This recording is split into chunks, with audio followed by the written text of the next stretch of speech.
Bobby Militello. Oh, yeah. How did you connect with him? Well, it's been almost 30 years now. My golly. Yeah. So When he was with Maynard Ferguson's big band, yeah. My wife heard him and came to the dressing room. It was a big stadium kind of affair. Said, "You got to hear this young guy." Had him audition, and he won the audition without much competition coming from other guys.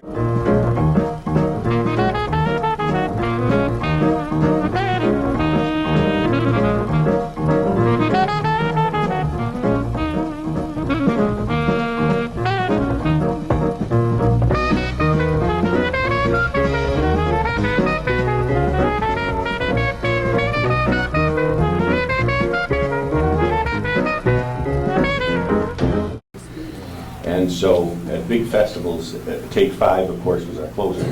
Then we do an encore. But he liked those endings to be really bombastic. He didn't want them to just be normal. So that's for all the fall or all we were getting into at the end. Drummer, it's sort of like a rock and roll concert. I played Take Five for 30 years and longer, actually. I learned it when I was 10 years old. I learned never to play the things the same way twice. Never to preconceive what you're going to do. Dave was the salt of the earth. A unique person, very, very out. He was a space cadet. I mean, he really was. We'd be backstage, and he'd come to our dressing room, because he had one and we'd have one. And he'd come to our dressing room and say, all right, here's the set for tonight. This is what I just worked it out with Oli. Oli is his wife, Iola. And he said, he'd start calling the tunes. And I'll be sitting there, and I'd be talking to somebody else, and something would be going on. You guys got to listen. You guys got to listen. I said, Dave, you're going to get out there, you're going to change the set in 10, not even. He says, if you play the first tune, I'll be surprised. And he said, this is serious stuff. We're at Carnegie Hall, and everybody's going to be out there. I got all my publishers and everybody out. He'd get really mad. And we sit there, Dave, okay, show me the set. I know them all. Cool, you're good. We walk out, change the first tune.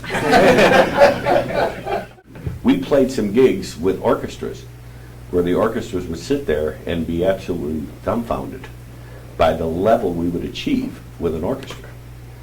Maynard was great. He was the salt of the earth. Maynard taught you, oh, geez.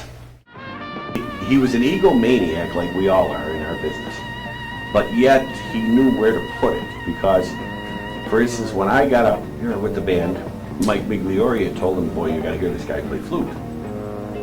I mean, this guy does some stuff on flute you've never heard done in your life. You know, I used to sing and hum and sing counterparts and get all kinds of machinations going on, and people would like flip out.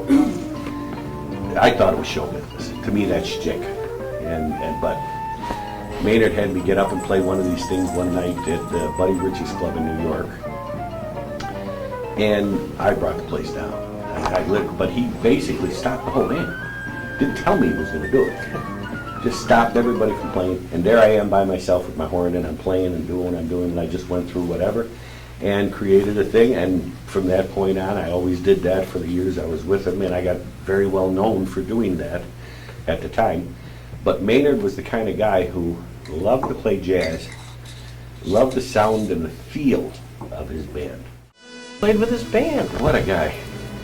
Doc is one of the most, he wears those jackets and does everything he did for the Tonight Show because he knows the show business thing. He's bigger than life.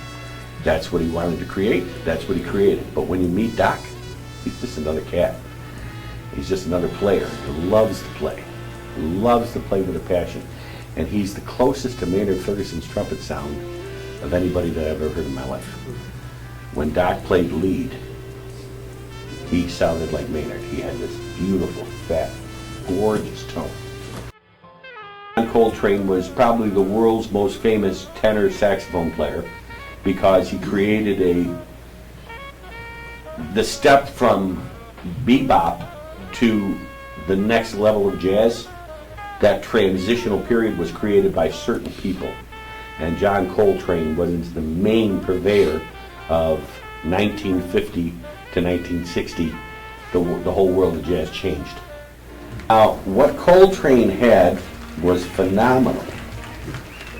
But what Cannonball Adderley had is what I want to this day, which is what I try and achieve in my sound.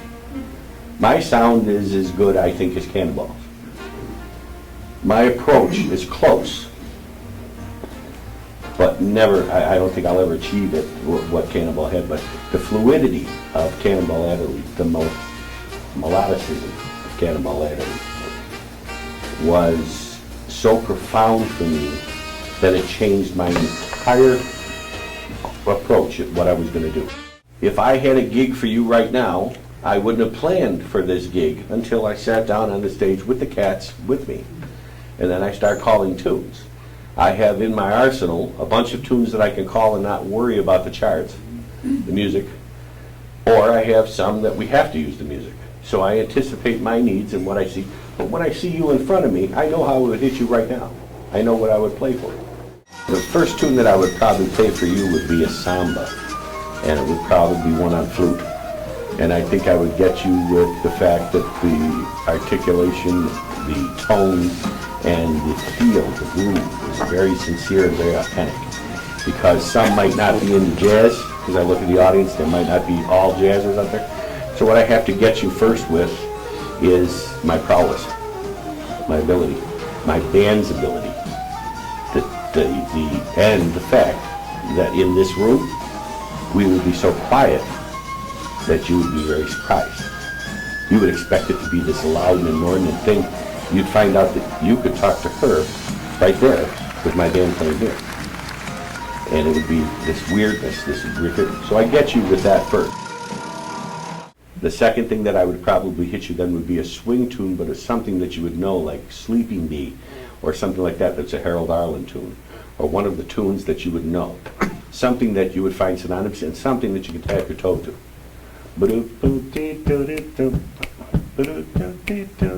One of those type of things. That's for me to make the assumption of the ages that I look at.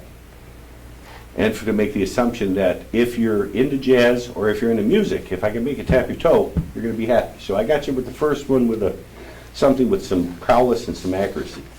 And band, showing off the band. Second one I got you with was a groove. Make you feel good, make you feel like you sort of wanted to dance and kind of get happy. The third tune would probably be Windows by Chick Corea, and I would start it off on my own on flute without anybody. And I would play for a while. And I would get you listening to what I've learned in classical music and what I've learned in whatever direction I go, whatever key I decide to do, that's what I do for a while.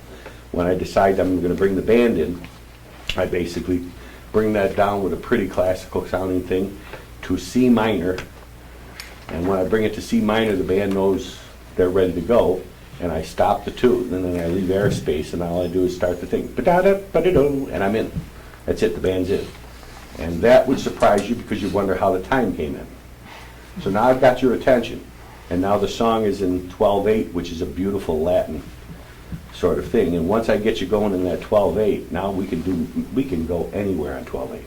And I would give it to Joan, my piano player, first. And that would, when you heard him play, you would absolutely flip. Chops personified, sounds like Chick Corea. Okay? And then I would give it to my bass player. Maybe I would give it to my drummer for a while, and I would be the last one to solo out. And as I solo out and finish my solo, which I always usually bring the whole band down to nothing, and it gets so quiet, and I start off with very melodic, low flute passages. If I do something of that nature, by the time that tune is done, I'm pretty sure I would get you all to give me a pretty good round of applause. That's what I learned from Maynard Ferguson, that's what I learned from Brubeck, that's what I learned from Doc.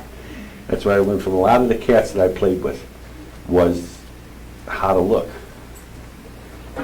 how to figure it out. Am I synonymous with Take 5? Yes. Whenever I play it now, I get applause immediately. To me, I thank Dave for that. And the fact is, when I was 10 years old, I wanted that gig. I dreamt about that gig, and I dreamt about playing with Maynard Ferguson, and I did them both.